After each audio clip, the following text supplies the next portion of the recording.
असं बऱ्याच वेळा एक गैरसमज असतो की आता माझं वय झालंय, आता मला एक्सरसाइज किंवा माझ्या डाएटकडे लक्ष द्यायची गरज नाही, मी आता आराम करणार. तर हे अतिशय चुकीचं आहे, हे बरोबर नाहीये. पण मग हे जेनेटिक मेडिसिन म्हणजे नक्की काय असतं? का? कारण बऱ्याच वेळा आजकाल मुलं परदेशात असतात, जवळपास नातेवाईक नसतात किंवा डेथ ऑफ अ स्पाऊस किंवा death of a close friend हे देखील कॉमनली आढळतं. तेव्हा मग ती व्यक्ती लोनली फील करते, एकटेपणा येतो, डिप्रेशनमध्ये जातात. पण बऱ्याचदा दोघंही घरात आजी आजोबा वयस्कर आहेत, दोघांनाही काहीतरी क्रॉनिक इलनेसेस आहेत, तर त्याविषयी काय काळजी घ्यायला हवी अशा वेळेला? दोघांना जेव्हा क्रॉनिक इलनेसेस असतात तेव्हा ते एकमेकांची काळजी बऱ्याच वेळा घेतात. किंवा असंही होतं की आजीच सगळं रिस्पॉन्सिबिलिटी घेते आणि आजोबांना एकही औषध माहित नसतं किंवा वाईस वर्सा. कारण हे फार महत्वाचं आहे. बऱ्याचदा लोकांना असं वाटतं की आता आम्हाला ह्या वयात काय शिकायला जमणार आहे, किंवा हे असलं कम्प्युटरवाला तुमच्या मोबाईलवाला आम्हाला नको. जे कोण व्यक्ती ऐकतायत सिनियर सिटीजन्स त्यांना सांगेन की आपण व्हॉट्सअप वापरतो, व्हॉट्सअप आपल्याला आवडलं, आपण यूज केलं, आपण युट्यूब बघतो, युट्यूब आवडलं, तसंच ह्या सुद्धा गोष्टी शिकायला हरकत नाहीये. 3 ते 4 महिन्यांनी का होईना तुमच्या डॉक्टरकडे नक्की फॉलोअप ठेवायचा. का सांगते, एखादी व्यक्ती डायरेक्टली 2 वर्षांनी आली, तिचं सोडियम वर खाली झालेलं असतं, बीपी आकाशात असतं, शुगर आकाशात असते, मग हे सगळं निस्तरायला आणि सगळी कॉम्प्लिकेशन्स, तो पेशंट जातो ICU मध्ये.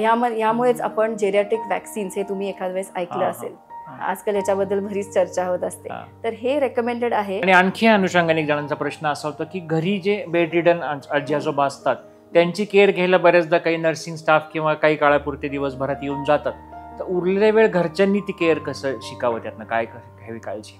तुम्ही शिकण्याची तयारी दाखवा. तुम्ही तयारी दाखवलीत की तुमच्या मदतीला येणारे अनेक हात आहेत.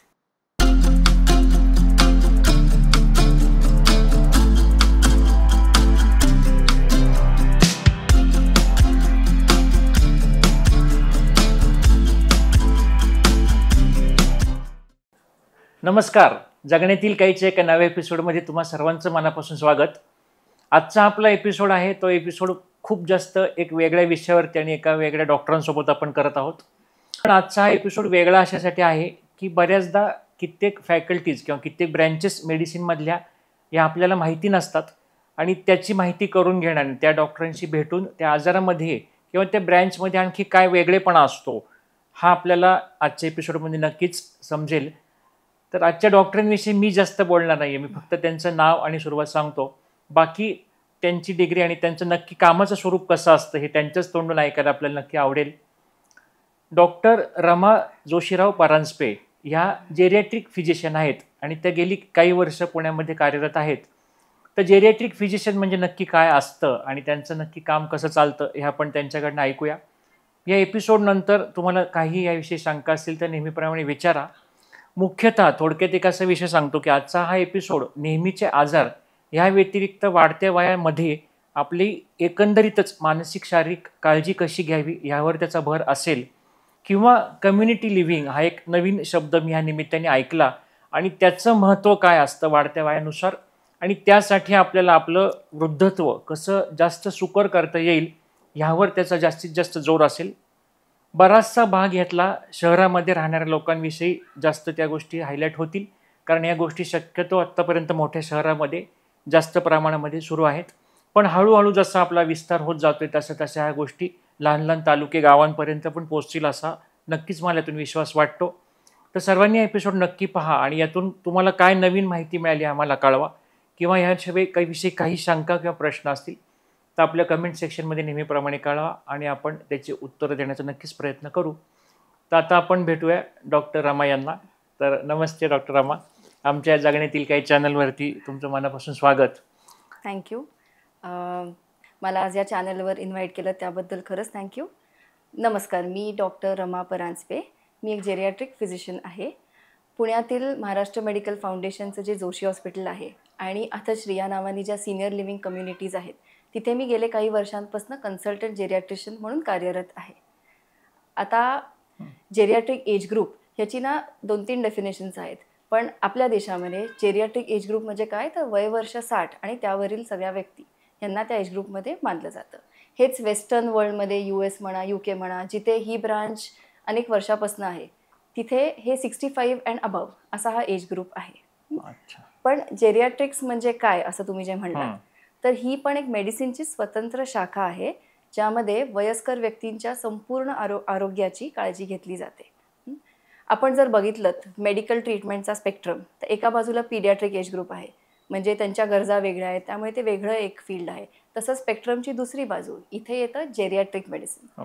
इथे जे वयस्कर व्यक्ती आहेत यांच्या आरोग्य गरजा या इतर ॲडल्ट्सपेक्षा थोड्याशा वेगळ्या आहेत, त्यामुळे जेरियाट्रिक्स ही एक सेपरेट स्पेशालिटी केलेली आहे. पण मग हे जेरियाट्रिक मेडिसिन म्हणजे नक्की काय असतं? म्हणजे त्याची गरज काय आहे जेरियाट्रिक मेडिसिनची? तर ह्याची एक 4 कारणं आहेत. पहिलं म्हणजे वयामुळे होणारं फिजिओलॉजिकल डिक्लाइन. म्हणजे काय, तर शारीरिक आणि मानसिक कार्यक्षमता ही हळूहळू कमी होत जाते. फॉर एक्झाम्पल, हृदयाचं पंपिंग कमी होणे किंवा लंग्समध्ये ब्रीदिंग कपॅसिटी कमी होणे. आपल्या किडनीज जे ब्लड फिल्टर करतात त्या फिल्ट्रेशनचा रेट आणि त्याची क्वालिटी हे हळूहळू कमी होत जाणे. मसल्समधली ताकद, हाडांची डेन्सिटी किंवा मेंदूंमधले जे न्यूरॉन्स आहेत त्यांच्यामधलं प्रोसेसिंग, सिग्नलिंग किंवा मेंदूंमधल्या न्यूरॉन्सचा आकडाच, नंबर ऑफ न्यूरॉन्सच कमी होतात. हे अशा अनेक गोष्टी होत असतात. सो ह्याला आपण फिजिओलॉजिकल डिक्लाइन असं म्हणतो. आणि ह्यामुळे शरीरामधले जे ऑर्गन्स आहेत त्याच्यामधली रिझर्व्ह कपॅसिटी जी असते ती हळूहळू नाहीशी व्हायला लागते. आणि ह्यामुळे रोगप्रतिकारक शक्ती देखील कमी होऊ शकते. एखाद्या वयस्कर व्यक्तीमध्ये कुठलं तरी इन्फेक्शन हे पटकन होऊ शकतं कम्पेअर्ड टू एन ॲडल्ट. ह्यामुळेच आपण जेरियाट्रिक वॅक्सिन्स हे तुम्ही एखाद्या वेळेस ऐकलं असेल.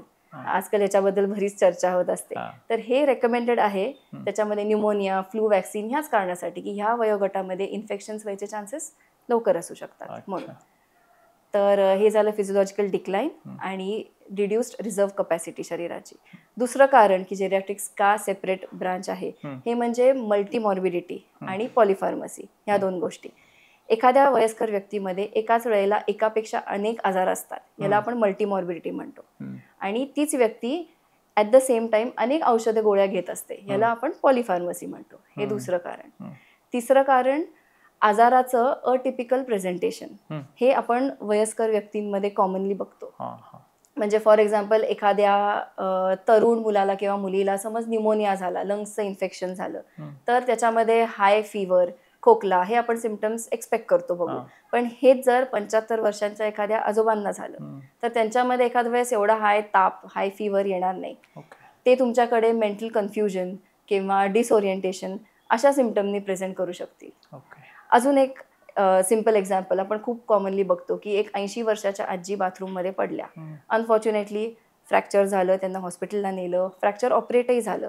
पण ह्या इन्व्हेस्टिगेशन्समध्ये असं दिसून आलं की त्यांच्या रक्तामधलं सोडियम कमी झालंय किंवा त्यांच्या हार्टबीटमध्ये काही मिस्ड बीट्स आहेत किंवा अरिथमिया आहे किंवा हार्ट फेलियर आहे किंवा सिव्हिअर शरीरात युरिन इन्फेक्शन आहे किंवा ह्या तिन्ही गोष्टी एकत्र असू शकतात.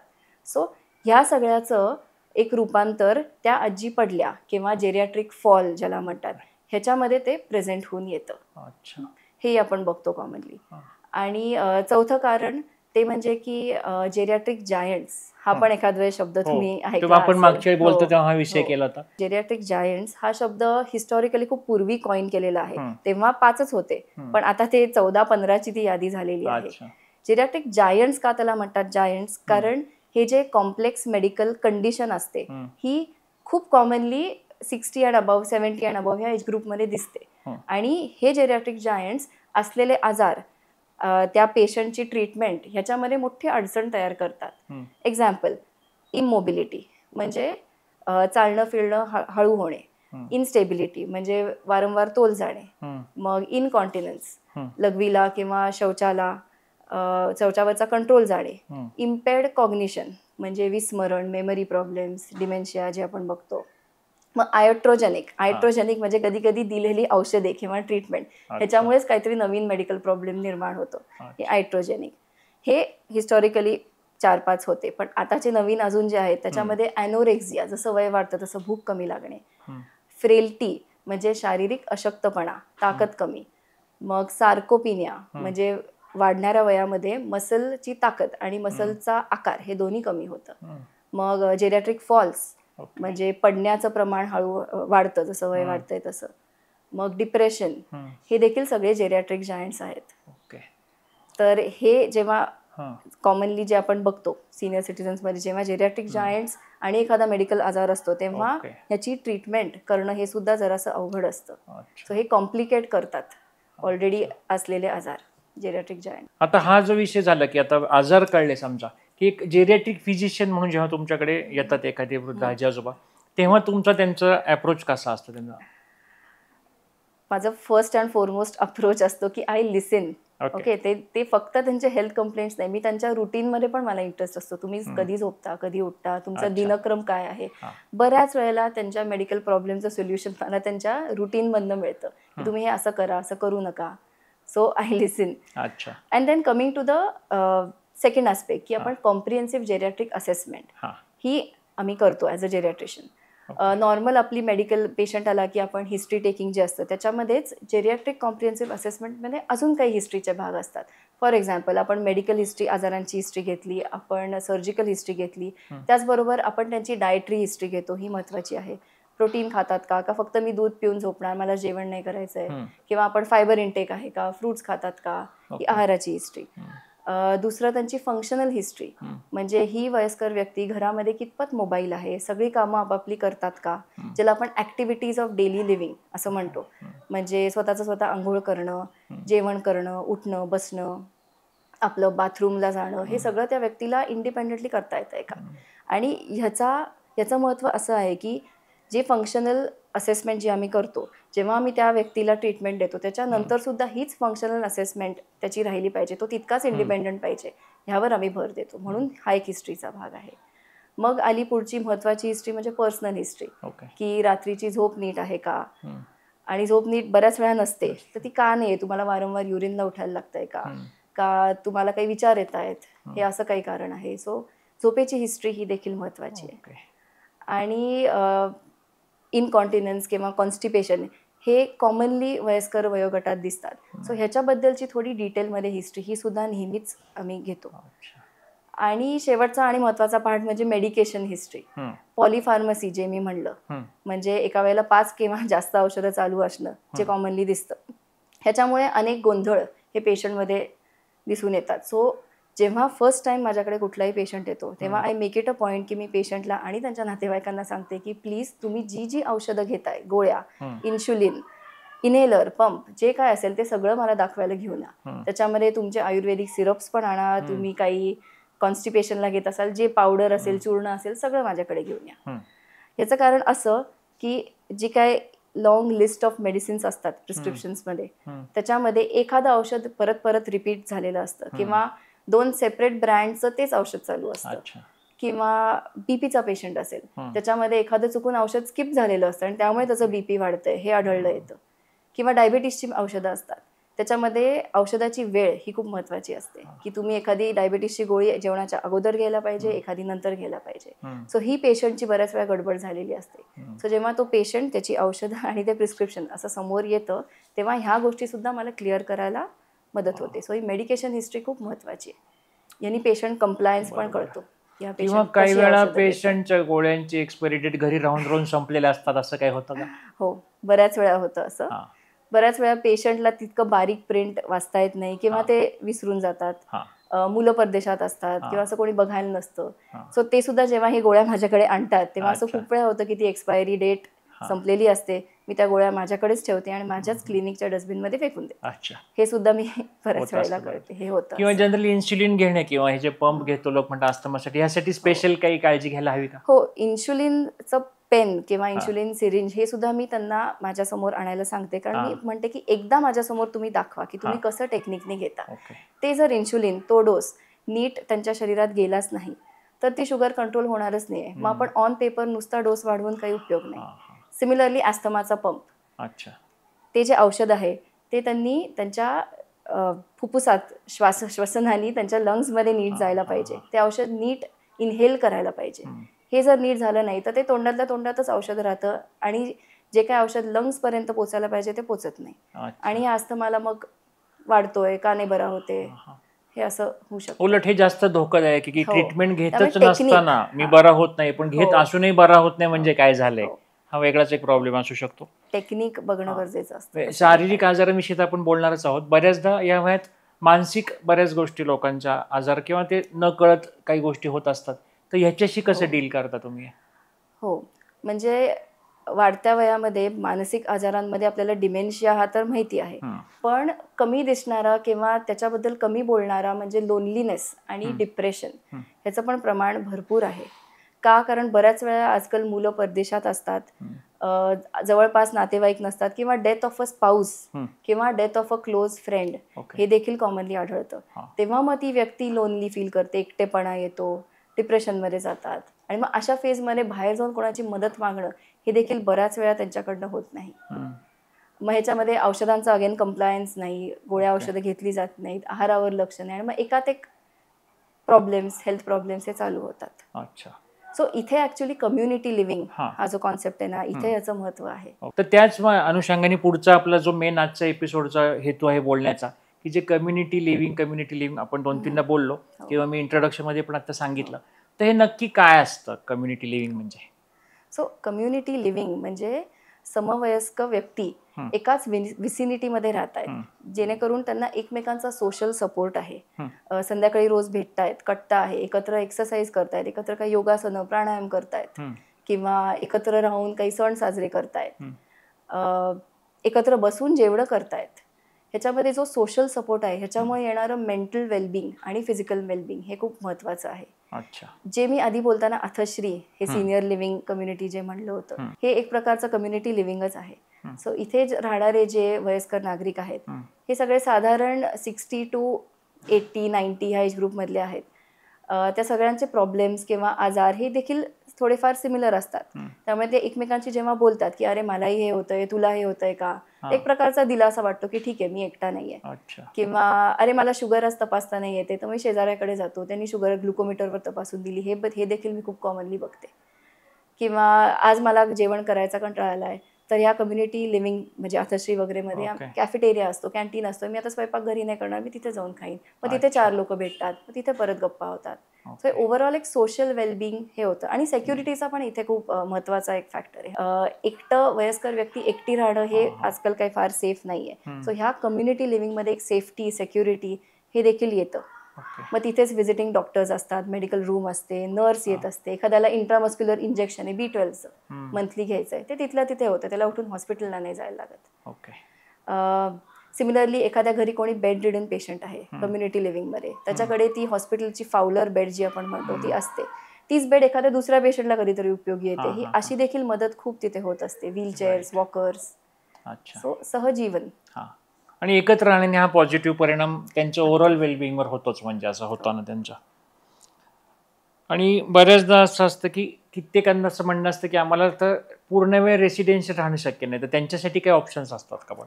अच्छा, म्हणजे डे केअर आहेत, तसेही आहेत. म्हणजे दिवसभर एखाद्या day care centre for senior citizens तिथे ते जाऊ शकतात, तिथे काही त्यांना ऍक्टिव्हिटीज असतात किंवा विरंगुळा सेंटर्स असतात. ही देखील लहान मुलांची चिल्ड्रन्स पार्क्सच्या जवळ ही विरंगुळा सेंटर्स दिसतात, हे देखील खूप चांगले ऑप्शन्स आहेत. नक्कीच सोशली भेटल्याने पॉझिटिव्ह इफेक्ट हा खूपच येतो हेल्थवर. किंवा दुसरं म्हणजे हा तर कम्युनिटी लिव्हिंग हा एक चांगला त्यातला मुद्दा आहे, पण समजा काही लोक आता घरीच आहेत किंवा आता आपण शहराविषयी समजा हा जास्त भाग बोलतोय, लहान गावांमध्ये तालुका प्लेसला अजून ह्या सुविधा अजून उपलब्ध नसतात, तर अशा वेळी जर घरी पेशंट तुमचा वयस्कर असतील तर ती काळजी कशा टप्प्याने घ्यायला हवी खरी? आय थिंक गावामध्ये कम्युनिटी लिव्हिंग मे बी हा शब्द नसेल, पण हे तिथे आहे. कारण तिथले जे लोक राहतात, जी लाईफस्टाईल आहे, ते माझ्या मते रोज भेटतातच संध्याकाळी. एखाद्या काही कट्टा असेल किंवा काही गावातलं मंदिर असेल, पूजा असेल, तिथे देखील ते भेटतातच. सो जिथे कुठे ते असतील तिथे पण हा कम्युनिटी लिव्हिंगचा जो शहरातला कॉन्सेप्ट आहे तोच तिथे देखील अगदीच ते राबवू शकतात. म्हणजे समवयस्कर ज्या व्यक्ती आहेत त्यांनी एकत्र भेटणं, एकत्र काही व्यायाम करणं, एकत्र योगासनं करणं, हे अगदीच ते करू शकतात. किंवा टेलिकन्सल्टिंग तुम्ही म्हणलात की आता तिकडे राहून शहरातल्या जेरियाट्रिक डॉक्टरशी कसा संपर्क साधावा, तर इथे टेलिकन्सल्टिंगचा उपयोग आपण करू शकतो. म्हणजे शहरातले डॉक्टर किंवा गावात नाहीत, लांब कुठे डॉक्टर आहेत, ते टेलिफोनद्वारे, व्हॉट्सअपद्वारे, व्हिडिओ कॉल, ऑडिओ कॉल यांनी अगदी उत्तमरित्या त्या पेशंटशी तिथे बोलू शकतात आणि ह्याचा गावातल्या व्यक्तींना ह्याचा फायदा होऊ शकतो. पण या सगळ्यांना एक रेग्युलर फॉलोअप हा गरजेचा विषय आहे. अगदी रेग्युलर फॉलोअप हा अगदी महत्वाचा आहे. म्हणजे इनफॅक्ट मी ह्याच्यावर खूप एम्फसिस देते हा की 3 ते 4 महिन्यांनी का होईना तुमच्या डॉक्टरकडे नक्की फॉलोअप ठेवायचा. बरं. का सांगते, हा एखादी व्यक्ती डायरेक्टली 2 वर्षांनी आली, तिचं सोडियम वर खाली झालेलं असतं, बीपी आकाशात असतं, शुगर आकाशात असते, मग हे सगळं निस्तं राहिलं आणि ही सगळी कॉम्प्लिकेशन्स, तो पेशंट जातो ICU मध्ये. हा हेच जर तो 2 वर्षापूर्वी आला, regular blood checkup, regular sodium levels आणि इतर सगळ्या गोष्टी ह्या 3-4 महिन्यांनी जर करत राहिल्या तर एकदम ॲक्यूट इमर्जन्सी यायचे चान्सेस खूप कमी असतात. आणि जरी इमर्जन्सी काही आली तरी हा रेग्युलर फॉलोअप असल्यामुळे त्या डॉक्टरला ती इमर्जन्सी निस्तरायला हे सोपं जातं. हा हा कारण जनरली आपल्याकडे ट्रेंड असा असतो की आता सध्या काही होत नाहीये, हो अगदी, तर झाल्यानंतर बघू असं बऱ्याचदा होतं. पण सॉरी, सो ह्याला माझं सोल्युशन आहे होम केअर. हा मी आमच्या हॉस्पिटलला हा एक कार्यक्रम चालू केलेला आहे, जेरियाट्रिक होम केअर. म्हणजे ज्यांना अगदी दर महिन्याला 3 महिन्याला नाही जमत यायला हॉस्पिटलला, त्यांच्याकडे हॉस्पिटलमधला एक डॉक्टर, एक नर्स, एक अटेंडंट हे घरी जातात. तिकडे त्यांचं सगळं मेडिकल रेकॉर्ड्स, डेटा, त्यांचे वायटल्स, पल्स, बीपी, उभं राहून बीपी, हे सगळ्या गोष्टी तपासून कन्सल्टंटला किंवा मला ह्या फोनद्वारे कळवल्या जातात. घरीच त्यांची ब्लड टेस्ट, ब्लड कलेक्शन हे घरीच केलं जातं. लागला तर ECG घरी केला जातो. सो ही होम केअरचा ही लोक नक्कीच फायदा घेऊ शकतात. आणि 6 महिन्यातनं एकदा काही यायला जड नाहीये माझ्या मते, 6-8 महिन्यातनं. परदेशातला मुलगा मुलगी परत आले की ते त्यांना घेऊन येतात हॉस्पिटलला. कारण बऱ्याचदा लोकांना तो फॉलोअपचा इम्पॉर्टन्स तेव्हाच कळतो जेव्हा काहीतरी इमर्जन्सी होती की आधी मी जायला हवं होतं. दुसरा यातला एक असा मुद्दा होतो की घरी आपले जे बेड रिडन पेशंट असतात किंवा एक पार्शली मोबिलाइज पेशंट आहे की वॉकरच्या सहाय्याने बाबा चालतायत, यांची काळजी कशी घ्यायला हवी? इथे फिजिकल थेरपी, फिजिओथेरपीचं इथे महत्त्व आहे. म्हणजे यांनी सुद्धा त्यांच्या डॉक्टरशी मंथली, 2 मंथली, 3 मंथली हा फॉलोअप ठेवायलाच पाहिजे. तो टेलिफोनिकली असो, होम केअरद्वारे असो किंवा फिजिकली असो.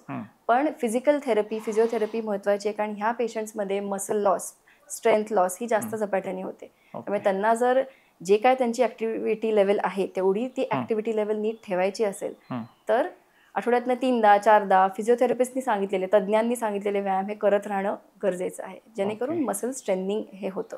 आणि एक वेगळा आणि एक महत्त्वाचा विषय आपण मगाशी त्याच्यावरची चर्चा केली की बरेच नवीन टेक्नॉलॉजी प्रत्येक क्षेत्रामध्ये येतात. आपण मेडिकल फील्डमध्ये ज्या टेक्नॉलॉजी होत्या त्या डॉक्टरांपुरते आपण चर्चा करतो की हे मशीन नवीन आलं, MRI मध्ये हे आलं, ते आलं. पण असं काही घडतंय का की पेशंटच्या फ्रेंडली ज्या अशा गोष्टी नवीन डेव्हलप होत आहेत आणि मुख्यतः आपला जो आताचा एज ग्रुप आहे त्यासाठी काय टेक्नॉलॉजी आहेत नवीन? अगदीच अशा खूप टेक्नॉलॉजिकल इनोव्हेशन हे होत आहे. इनफॅक्ट पेशंटपर्यंत सुद्धा ते पोचतं. पण मी एक बघितलंय की वयस्कर व्यक्तींमध्ये जेव्हाही टेक्नॉलॉजिकल इनोव्हेशन त्यांच्याकडे येतं तेव्हा एक मोठा मेंटल ब्लॉक असतो. पण हे आहे, याच्यामध्ये भरपूर इनोव्हेशन झालेलं आहे. फॉर एक्झाम्पल स्मार्ट वॉच हे तर आपल्या सगळ्यांना माहिती आहे, ज्याच्यावर हार्ट रेट म्हणा, ECG म्हणा, या सगळ्या गोष्टी रेकॉर्ड होतात. तिकडनं ते त्यांच्या लांब राहणाऱ्या मुलामुलीकडे जातो तो डेटा, तोच डॉक्टरकडे येऊ शकतो. तसंच स्मार्ट केन, वॉकिंग स्टिक ही मी आता काही महिन्यापूर्वी बघितली. आपल्या पुण्यातल्याच डॉक्टरनी एकांनी केलेली आहे.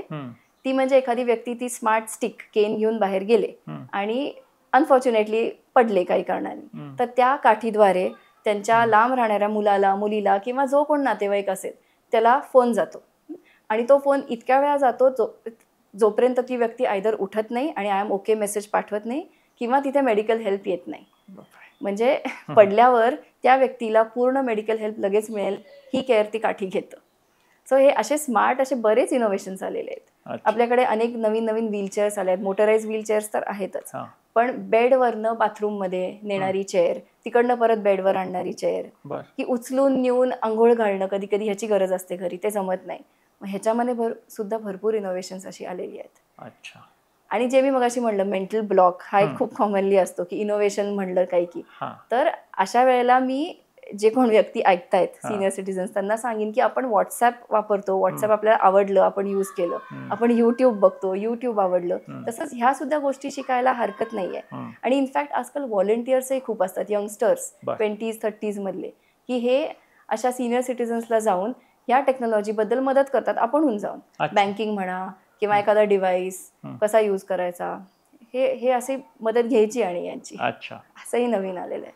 कारण हे फार महत्वाचं आहे. बऱ्याचदा लोकांना असं वाटतं की आता आम्हाला ह्या वयात काय शिकायला जमणार आहे किंवा हे असलं कम्प्युटरवालं तुमच्या मोबाईलवाला आम्हाला नको. त्यामुळं आणि या गोष्टी माहिती होणं गरजेचं आहे. म्हणजे कित्येकदा की माहितीच नसेल तर कसं काय टेक्नॉलॉजी.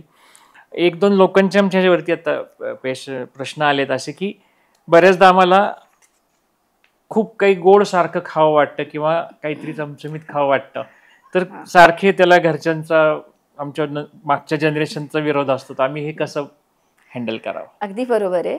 जर पण मात्र तुम्ही डायबेटिक असाल, तुम्हाला डायबेटिक पथ्य असेल आणि तुम्हाला गोड खावंसं वाटत असेल, तर याला आम्ही शुगर क्रेविंग म्हणतो. तर तुमची शुगर मात्र नक्की एकदा चेक करा, कारण ती जर लो होत असेल तर हे असे क्रेविंग्स येत असतात. पण तुम्ही डायबेटिक नसाल, तुमच्यामध्ये इतर मोठा आजार काही नाहीये, तर तुम्ही खा गोड, चालेल. आणि चमचमीत पदार्थाचा विषय जर असेल तर तेच, तुम्ही हार्ट पेशंट नाही आहात किंवा कोलेस्ट्रॉल तुमच्यामध्ये जास्त नाहीये, तरी देखील तुम्ही चमचमीत खाऊ शकता, पण मग हेल्दी चमचमीत खा जरा. म्हणजे काय, तर पापड तळू नका, पापड भाजा. असं हेल्दी काहीतरी त्याच्यामध्ये सोल्युशन काढा. आणि ॲज ऑलवेज कुठलीच गोष्ट ही अति केलीत तर त्याचा त्रास होणार आहे, त्यामुळे मॉडरेशन मध्ये राहा. आणखी एक जणांचा प्रश्न शेवटचा की वाढत्या वयासोबत आहार कसा असावा आपला? आधीच्या बोलण्यात झाले, तरी त्यात काय असावं काय नसावं जास्त करून? असं बऱ्याच वेळा एक गैरसमज असतो की आता माझं वय झालंय, आता मला एक्सरसाइज किंवा माझ्या डाएटकडे लक्ष द्यायची गरज नाही, मी आता आराम करणार. तर हे अतिशय चुकीचं आहे, हे बरोबर नाहीये. कारण जसं वय वाढतं तसं तुमचा मसल लॉस झपाट्याने होतो, सो तुम्हाला आहारातल्या प्रोटीनकडे लक्ष देणं खूप खूप गरजेचं आहे. ओके. आणि दुसरं फायबरकडे, कारण कॉन्स्टिपेशनचं प्रमाणही वाढतं. फ्रूट्स किंवा बाकी फळभाज्या, भाज्या ह्याच्यामधनं अँटीऑक्सिडंट्स मिळतात, यांनी देखील तुमचं जे फिजिओलॉजिकल डिक्लाइन जे मी आधी बोलले होते ह्याच्यामध्ये सुद्धा मदत होते. त्यामुळे आहाराकडे लक्ष हे नक्कीच द्यायला पाहिजे. आणि आणखी अनुषंगाने एक जणांचा प्रश्न असा होता की घरी जे बेड रिडन आजी आजोबा असतात त्यांची केअर घ्यायला बऱ्याचदा काही नर्सिंग स्टाफ किंवा काही काळापुरते दिवसभरात येऊन जातात, तर उरलेल्या वेळ घरच्यांनी ती केअर कसं शिकावं, त्यातनं काय घ्यावी काळजी? नाही, अगदी बरोबर आहे. ह्याचं प्रमाणे आजकाल हे वाढतंय की बेड रिडन पेशंट आहे आणि घरी केअर घ्यायला लागते. तर इथे सगळ्यात पहिली गोष्ट म्हणजे एअर बेड किंवा एअर मॅट्रेस ही त्यांनी आणणं गरजेचं आहे. कारण बेड सोर, एकाच जागी झोपून झोपून बॉडीच्या त्या भागावर प्रेशर येऊन तिथे बेड सोर, जखमा तयार होतात. सो हे अवॉइड करणं गरजेचं आहे. So air bed, air mattress, शक्य असेल तर हॉस्पिटलसारखी वर खाली होणारी बेड, जेणेकरून घरातल्यांवर ते जास्त लोड येत नाही, पेशंटला वर घेणं, खाली झोपवणं, ही एक.